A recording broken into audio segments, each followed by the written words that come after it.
അമ്മ കണ്ണ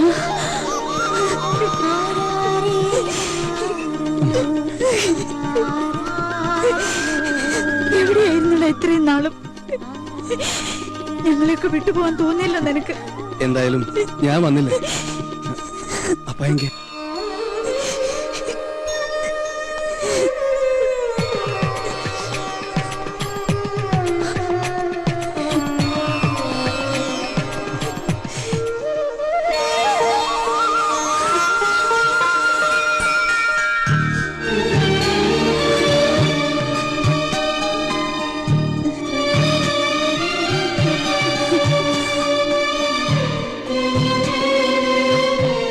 ഇനി നീ ഞങ്ങളെ വിട്ടു പോവില്ലെന്ന് വാക്ക് കൊടുക്കുന്നുണ്ട് അമ്മാവുക്ക്. അമ്മയ്ക്ക് മാത്രമല്ല, ദാ രണ്ടുപേരോട് ഞാൻ സത്യം ചെയ്യുന്നു, ഇനി എന്ന് ഞാൻ നിങ്ങളുടെ കൂടെ ഉണ്ടാവും.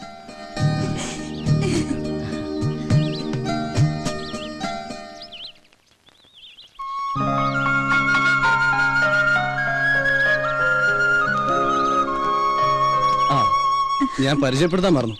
ഇത് ഗൗതം. ഹലോ, ശീതലിന്റെ ബ്രദർ.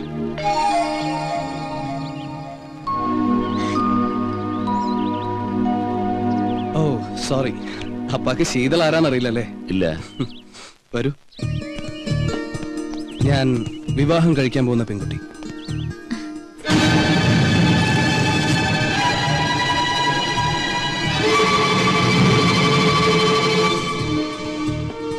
നിങ്ങൾ പിണക്കത്തിലാണെന്ന് അറിഞ്ഞപ്പോ എന്നാ പിന്നെ അത് മാറ്റി മാതാപിതാക്കളുടെ അനുഗ്രഹത്തോടെ മതി ഞങ്ങളുടെ വിവാഹം എന്ന ഒറ്റ വാശിയിൽ ഇറങ്ങി തിരിച്ച കക്ഷി. എന്തായാലും പിണക്കൊക്കെ മാറ്റി എനിക്കിവരെ പഴയ പോലെ തിരിച്ചു കിട്ടിയല്ലോ, അത് മതി. ഗോപൻ, അരവിന്ദേട്ടനല്ലേ? കൊറേ നേരമുണ്ട് ഒരാളോട് നിക്കാൻ തുടങ്ങിയിട്ട്. മാമ? മാമേ, അത് വേറെ പണിയുന്ന ആള്. അമ്മാവന് சொல்றா. എന്തായാലും നമുക്ക് അടിച്ചു പൊളിച്ച് ആഘോഷിക്കണം. പിന്നെ കളഞ്ഞു പോയി എന്ന് വിചാരിച്ച മുതലല്ലേ നമ്മുടെ മുമ്പിൽ ഒന്ന് ചിരിച്ചു നിൽക്കുന്നത്. നമുക്കൊന്ന് ആഘോഷിക്കണം. ആഘോഷിക്കാം.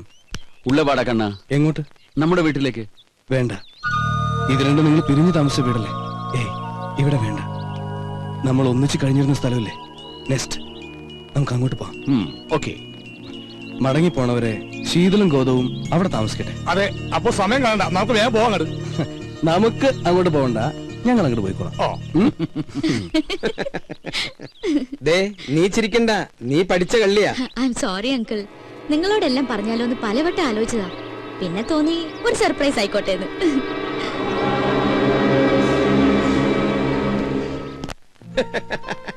ഉള്ളത് പറയാലോ, ഇങ്ങനെ ഒരു ദൗത്യ പരിപാടിയായിട്ടാണ് ശീതൾ ഇവിടെ നിൽക്കുന്നതെന്ന് സ്വപ്നത്തിൽ പോലും ഞാൻ വിചാരിച്ചില്ല. ചുമ്മാ വർത്താനം പറഞ്ഞ കൂട്ടത്തിൽ ഒരു ബെറ്റ് വെച്ചു. അതിന്റെ വാശിയിൽ നടക്കാന്നല്ലേ ഞാൻ കരുതിയത്. നേരിട്ട് പറഞ്ഞ നിങ്ങളുടെ റെസ്പോൺസ് എന്തായിരിക്കും അറിയില്ലല്ലോ. എന്തെങ്കിലും ആവട്ടെ, കുറെ നാളുകൾക്ക് ശേഷം സന്തോഷം തോന്നിയ ഒരു ദിവസം കിട്ടി.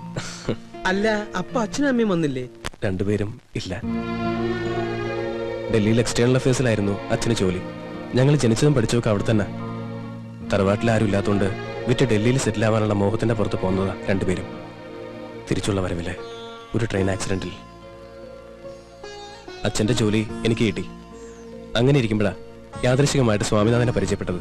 സ്വാമിനാഥൻ അപ്പോ ബിസിനസ്സാ, പിന്നെ ഫ്രണ്ട്സായി.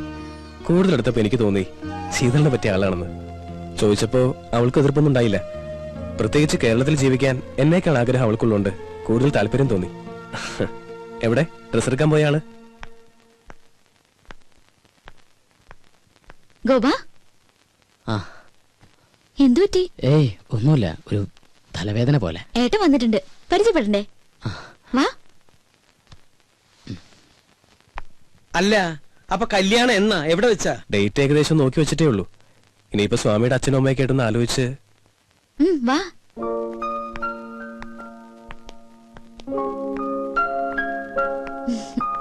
ഏട്ടാ, ഗോപൻ. മനസ്സിലായി. അറിയാതെയാണെങ്കിലും ശീതളിന് വേണ്ടി കുറച്ചൊക്കെ ബുദ്ധിമുട്ടുകൾ ഗോപൻ അനുഭവിച്ചു അല്ലേ? ഏതായാലും കുറച്ചു ദിവസം കൂടെ ഉണ്ടല്ലോ പരിചയപ്പെടാം. നിങ്ങൾ സംസാരിക്കേ. എന്നാ പിന്നെ ഇറങ്ങായി. ദൂരേക്കൊന്നും അല്ലല്ലോ അങ്കിൾ. ആ അപ്പൊ ഇതായിരുന്നു നിന്റെ പ്ലാൻ. ഞങ്ങള് രണ്ടുപേരെ നീ പറ്റിച്ചു. നിനക്ക് ഞാൻ വെച്ചിട്ടുണ്ട് കുട്ടി.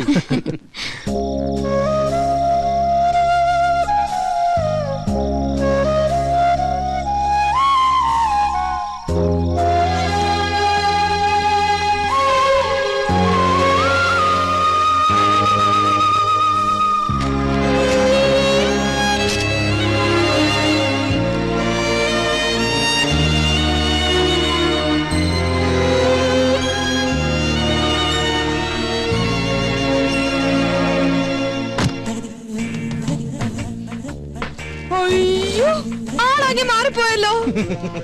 സാഹചര്യങ്ങൾ മാറുമ്പോൾ വേഷഭൂഷാദികളും മാറണമല്ലോ. ഇനി ഈ കാണുന്നതെല്ലാം എനിക്കുള്ളതാണ്, സോറി നമുക്കുള്ളതാണ്. വരും ദിവസങ്ങളിൽ കൂടുതൽ മാറ്റങ്ങൾ പ്രതീക്ഷിക്കാം. ഏതായാലും നന്നായിട്ടുണ്ട്. അഴുകിയ രാവളിലെ മമ്മൂട്ടിയെ പോലെ തന്നെ. അതെ, ഭക്ഷണം എടുത്തു വെച്ചിട്ടുണ്ട്, വേണേ വന്ന് കഴിക്കാം. മിസ്റ്റർ സോനു, ജ്യൂസ് റെഡിയാണോ? ജ്യൂസ് അല്ലേ ഇപ്പൊ ഒന്ന് കുടിച്ച്. അത് ഗ്രേപ്പ് ജ്യൂസ് അല്ലേ? I want apple juice. എനിക്ക് 1000 കയ്യൊന്നുമില്ല. മട്ടൻ വാങ്ങി ഉണ്ടാക്കാൻ പറഞ്ഞു, ഉണ്ടാക്കി വെച്ചിട്ടുണ്ട്, വേണേ വന്ന് കഴിച്ചോ. ആഹാ, ഇന്നിവിടെ മട്ടൻ കറിയാ? എന്താ സംശയം? ഇനി മുതൽ ഇവിടെ മട്ടനും ചിക്കനും ഒഴുകി നടക്കും. അയ്യോ, മട്ടൻ കറി കഴിച്ചിട്ട് കൊറേ നാളായി. എന്നാ വാ, നമുക്ക് ഒരുമിച്ച് കഴിക്കാം. വാ. ഞാൻ ഈ കവർ കൊണ്ടുവച്ചിട്ട് ഇപ്പൊ വരാം. ശരി. മിസ്റ്റർ സോനു, എന്താ? മറ്റുള്ളവരുടെ മുമ്പിൽ വെച്ച് കുറച്ച് ബഹുമാനത്തോടു കൂടി വേണം എന്നോട് സംസാരിക്കാൻ. എടോ പോടോ എന്ന് വിളിക്കുന്നതിന് പകരം നിർബന്ധമായി സാറെന്ന പദം പ്രയോഗിച്ചിരിക്കണം. അണ്ടർസ്റ്റാൻഡ്? എല്ലാം സാറ് പറഞ്ഞ പോലെ. പിന്നെ ഒരു കാര്യം എനിക്കും പറയാനുണ്ട്. പറയൂ. തൊഴിലാളികൾക്ക് ചെവി കൊടുക്കുന്ന ഒരു നീതിമാനായ മുതലാളിയായിരിക്കും ഞാൻ. Tell me. എന്നെ എങ്ങാനും ഭരിക്കാൻ വന്നാ അടിച്ച് നിന്റെ ചെവിക്കല്ല് ഞാൻ തെറിപ്പിക്കും. ചെറുത്താന്റെ ഒരു പൈപ്പും കയ്യും മേലാൽ ഈ വേഷത്തിലൂടെ കണ്ടുപോരുത്. മനസ്സിലായോ? എന്ത് ഞാൻ നന്നായിക്കോളാം. നന്നായ നിനക്ക് നന്ന്. മനസ്സിലായോ? കഴിക്കാൻ ഞാൻ റെഡി. നിങ്ങൾ രണ്ടുപേരും കൂടി ഇരുന്നേ. ഇരുന്നേ. വാ, ഞാൻ വിളമ്പ് തരാം. ഇരുന്ന്.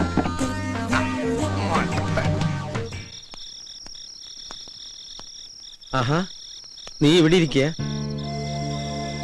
ഗോപ, ആ കുട്ടി ഇവിടെ ഉണ്ടായിരുന്നപ്പോ ഒരാട്ടും അനക്കൊക്കെ ഉണ്ടായിരുന്നു. അവള് പോയപ്പോ എന്തോ ഒരു വിഷമം പോലെ.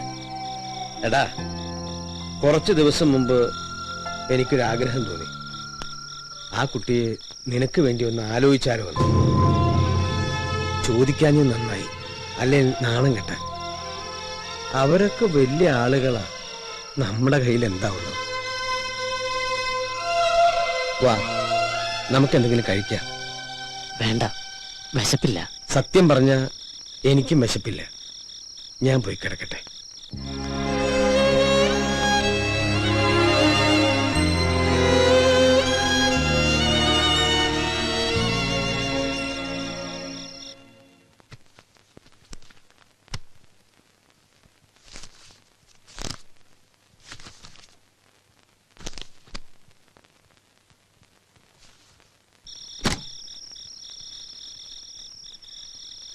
ഏയ്,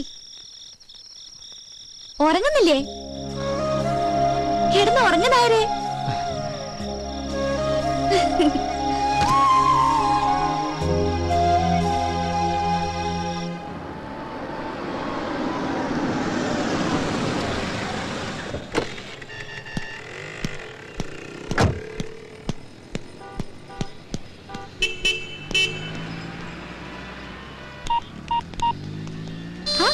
മൂന്നുപേരും കൂടെ എങ്ങോട്ടാ? വിവരങ്ങളൊക്കെ അറിഞ്ഞില്ലേ? അറിഞ്ഞു. ഞങ്ങൾക്ക് സന്തോഷമായി, പ്രത്യേകിച്ച് ഗോപന്. വേറൊരുത്തനുമായി കല്യാണം ഉറപ്പിച്ചു വെച്ചിട്ട് എന്തിനായിരുന്നു ആ പാവത്തിനെ വെറുതെ ആശിപ്പിച്ചത്? ആരെ ആശിപ്പിച്ചു? എനിക്ക് നിങ്ങൾ പറയണ മനസ്സിലാവണില്ല. അവക്കൊന്നും മനസ്സിലാകുന്നില്ലെന്ന്. കാർഡ് കൊടുക്കാൻ ഇഷ്ടമെന്ന് പറയാം, അതിന്റെ പുറകെ നടക്കുകയൊക്കെ ചെയ്തിട്ട് നിനക്കിപ്പോ ഒന്നും മനസ്സിലാവുന്നില്ലല്ലേ? ഞങ്ങളൊക്കെ വെറും പാവങ്ങളാ. ആരെങ്കിലും എന്തെങ്കിലും പറഞ്ഞാ അതങ്ങ് വിശ്വസിക്കും. ഗോപൻ നിന്നെ വിശ്വസിച്ചു. ആദ്യമായിട്ട് അവനൊരു പെൺകുട്ടിയെ സ്നേഹിച്ചത്. നീ ആരെ വേണമെങ്കിലും കിട്ടി എങ്ങോട്ട് വേണമെങ്കിലും പൊയ്ക്കോ. പക്ഷെ അവന്റെ മനസ്സ് തോന്നുന്ന ശാപം ഉണ്ടല്ലോ, അത് നിന്റെ ജീവിതം മുഴുവൻ ഉണ്ടാവും. ഓർത്തോ?